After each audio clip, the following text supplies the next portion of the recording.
Hi friends, భారతదేశంలో అత్యంత వినోదభరితమైన ప్రాంతం గోవా.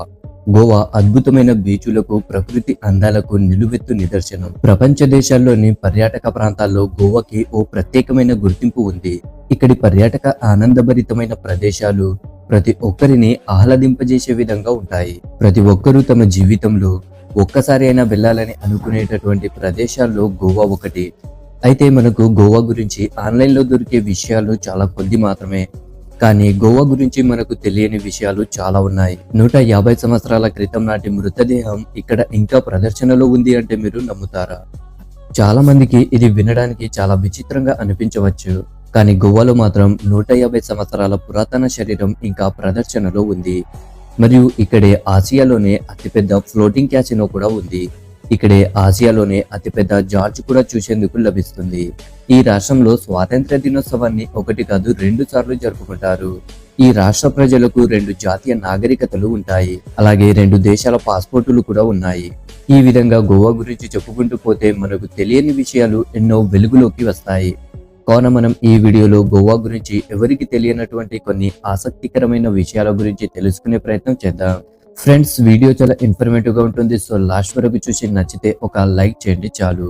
గోవా భారతదేశంలో అతి చిన్న రాష్ట్రమైనప్పటికీ ఇది 21,000 భాషల్ని కలిగి ఉంటుంది. ఈ రాష్ట్రంలో జూదం చట్టబద్ధం మరియు మీరు ఇక్కడ చాలా తక్కువ రేటుకు మద్యం పొందవచ్చు. ఇంతేకాదు ఈ రాష్ట్రం నైట్ లైఫ్ కు ఎంతగానో ప్రసిద్ధి చెందింది. జీవితంలో పనిచేసి అలసిపోతే ఆ విసుగును వదిలించుకోవడానికి దేశ విదేశాల నుండి కూడా ప్రజలు ఈ గోవాకు వెళతారు. అందుకే దీనిని హాలిడే క్యాపిటల్ అంటారు.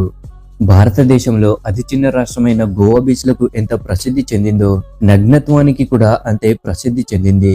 సంవత్సరాలుగా గోవా దాని పోర్చుగీస్ మరియు మద్యపాన అలవాట్లకు ప్రసిద్ధి చెందింది. మరియు మీరు మొత్తం భారతదేశంలోనే అతి తక్కువ ధరకు మద్యం ఇక్కడ కొనుక్కోవచ్చు.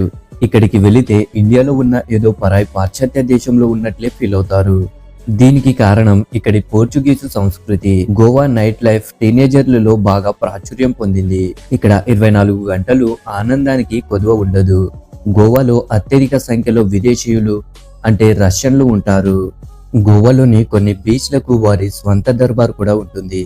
మరి కొన్ని చోట్ల రష్యన్ మసాజ్లు మొదలైనవి కూడా ఉంటాయి. ఇవి గోవాలో చాలా ఫేమస్. కానీ మీరు వెళ్లే ముందు జాగ్రత్తగా ఉండండి, ఎందుకంటే ఇక్కడ రష్యన్ మాఫియా చాలా నడుస్తుంది. మీరు గోవా యొక్క లగ్జరీని ఇష్టపడితే మీరు క్రూయిజ్లలో తప్పకుండా ప్రయాణించండి. తద్వారా అద్భుతమైన బీచ్లు, అంతరాయం లేని నైట్ లైట్లు, ఆనందాన్ని ఆస్వాదించవచ్చు. క్యాసినోలు, రుచికరమైన ఆహార పానీయాలతో పాటు మీరు ఇక్కడ సముద్రం యొక్క అందమైన దృశ్యాన్ని కూడా ఆస్వాదించవచ్చు. 2021 రికార్డుల ప్రకారం గోవాలో 17 నుంచి 18 లక్షల జనాభా ఉంది.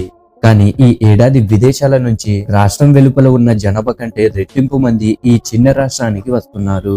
భారతదేశం 200 సంవత్సరాలు బ్రిటిష్ పాలనలో ఉన్న విషయం మన అందరికీ తెలుసు.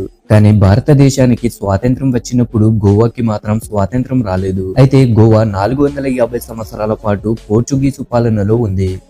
1947లో భారతదేశానికి మాత్రమే స్వాతంత్రం వచ్చింది. గోవాకు ఎందుకు స్వాతంత్రం రాలేదని మీకు ఇక్కడ సందేహం రావచ్చు. గోవా బ్రిటిష్ వారి ఆధీనంలో లేని ఒక ప్రావిన్సు. బ్రిటిష్ వారు అధికారంలోకి రాకముందు 1510 నుండి గోవా పోర్చుగీసు వారి ఆధీనంలో ఉంది. బ్రిటిష్ వారు భారతదేశాన్ని విడిచిపెట్టినప్పుడు పోర్చుగీసు వారు మాత్రం గోవాను విడిచిపెట్టి వెళ్ళలేదు. 1940ల నుంచి గోవాలో పోర్చుగీసు వారిని తరిమి కొట్టేందుకు అనేక పోరాటాలు జరిగాయి.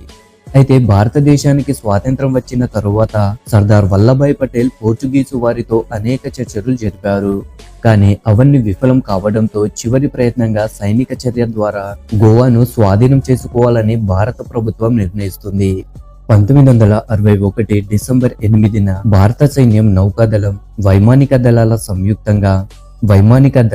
సంయుక్తంగా ఆపరేషన్ విజయ్ నిర్వహించాయి. ఆ సమయంలో గోవాలో పోర్చుగీసు సైనికుల సంఖ్య కేవలం 3000 మాత్రమే. భారత సైనిక దాడిని ప్రతిఘటించే శక్తి వారికి లేదు. దాంతో పోర్చుగీస్ గవర్నర్ జనరల్ కేవలం 36 నిమిషాల్లో లొంగిపోవడానికి అంగీకరించాడు.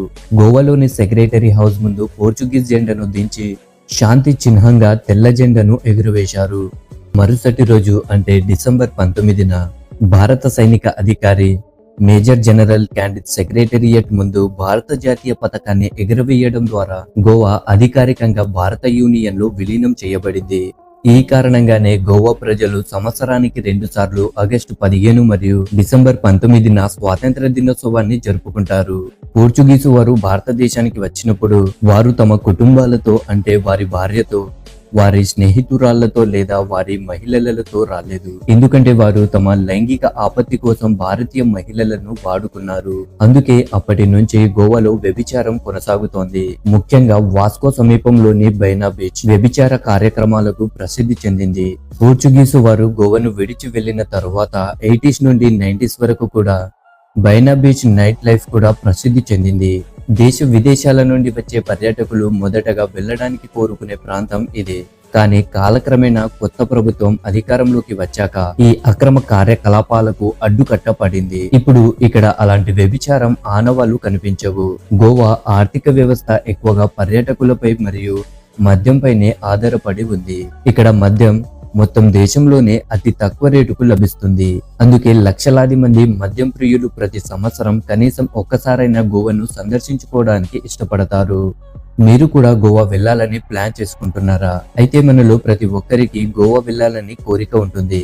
కానీ కొన్నిసార్లు మన ప్లాన్ సక్సెస్ అయితే మరికొన్నిసార్లు సక్సెస్ అవ్వదు. చాలా మంది ఇంట్లో గోవా వెళ్ళడానికి ఇష్టపడతారు. కానీ కుటుంబాల్లో మాత్రం గోవాకు వెళ్ళడం ఒక రకమైన పాపంగా భావిస్తారు. గోవాలో ప్రధానంగా ఇంగ్లీష్, హిందీ, మరాఠీ, కన్నడ భాషలు మాట్లాడతారు. ఎందుకంటే కర్ణాటక, మహారాష్ట్రల నుంచి పని వెతుక్కుంటూ గోవాకు చాలా మంది వెళ్తుంటారు. బీచ్లకు వెళితే మసాజ్లు, టాటాలు వేస్తూ కనిపించే వారిలో ఎక్కువ మంది ఉత్తర కర్ణాటకకు చెందిన వారే ఉంటారు. గోవా చరిత్ర ఎంతో ప్రాచీనమైనది. అనేక ప్రాణులలో శాసనాల్లో గోవా ప్రస్తావనలు చూసేందుకు లభిస్తాయి. పరశురాముడు మిథుల నుంచి బ్రాహ్మణ కుటుంబాన్ని తీసుకువచ్చి ఇక్కడే స్థిరపడ్డారు. గోవా చరిత్రలకు, బీచులకు, అందమైన బుట్ట బొమ్మలకు ప్రసిద్ధి చెందడమే కాకుండా అద్భుతమైన దేవాలయాలకు కూడా ఎంతో ప్రసిద్ధిగాంచింది. ఇక్కడ మంగేష్ దేవస్థానం మరియు శాంత్ దుర్గ ఆలయంతో సహా అద్భుతమైన ఆలయాలు కూడా ఉన్నాయి. పనాజీ గోవా యొక్క రాజధాని ఉత్తర గోవా జిల్లాకు ప్రధాన కేంద్రం. ఇది ఒకప్పుడు ఒక చిన్న మత్స్యకార గ్రామం, కానీ ఇప్పుడు అదొక అద్భుతమైన అందమైన నగరం. మాండోవి నదిపై నిర్మించబడ్డ పనాజీ గోవా యొక్క ప్రధాన మరియు చారిత్రాత్మక ఈ పట్టణానికి ఎనలేని ప్రాముఖ్యత ఉంది.